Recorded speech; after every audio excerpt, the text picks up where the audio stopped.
தாலி கட்டி கொடுத்தோம். அதுதானே கொடுப்பாங்க. பணம் மட்டும் என்ன பண்ண? அப்படி கேள்வி எப்படி கட்டி போனேன். சிட்டப்படி பாடல ஒரு நல்ல பெரிய போஸ்டர் நடிச்சிருந்தாங்க. என்ன போஸ்ட் எப்படின்னு கேள. ஒரு பிளவுஸ் வாங்கினா 2 பிளவுஸ் ஃப்ரீ. ஒரு பாவாடை வாங்கினா 2 பாவாடை ஃப்ரீ. அப்படின்னு போஸ்டர் வச்சிருந்தாங்க. அந்த போஸ்டரை பார்த்துட்டு வீட்டுல படுத்தேன். அப்புறம் எனக்கு ஒரு யோசனை கிளம்பிச்சு. என்னவோ இது கிளம்பிச்சு நல்ல யோசனையா தான் சொல்லு பார்ப்போம். அப்படியே நான் அடுத்த ஒரு போஸ்டர் அடிக்கிறேன். என்ன இருக்கா எப்படி பிள்ளை கட்டுறதுக்கு 2ஆவது பிள்ளை ஃப்ரீ.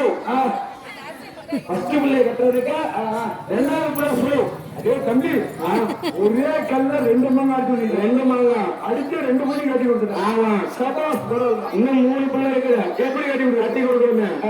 3ஆவது பிள்ளை கட்டுறவனுக்கு 4ஆவது பிள்ளை ஃப்ரீ. இல்ல அப்ப 2 கல்ல 4 மணி அடிச்சேன்.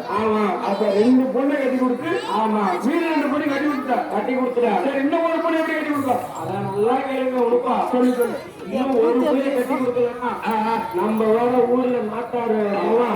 அதனால ஊர்ல இருந்த மானம் மரியாதை சூடு சுரணா அச்சம் ஆணம் பைப்பு மடம் எல்லாமே நம்மளை தந்து சிரிச்சிடும். அதுவே எனக்கு இருக்கிற மாதிரி உனக்கு இருக்குது.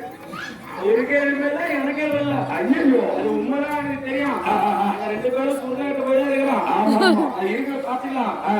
அதே மாதிரி 5ஆவது பிள்ளை கட்டவனுக்கு என் மக்கள் என் மாமியா மாமியாமாயிர பிடிங்க மருமம் ஏங்க இதான் 5ஆவது பொண்ணை கட்டுறவங்களுக்கு கொண்டாடி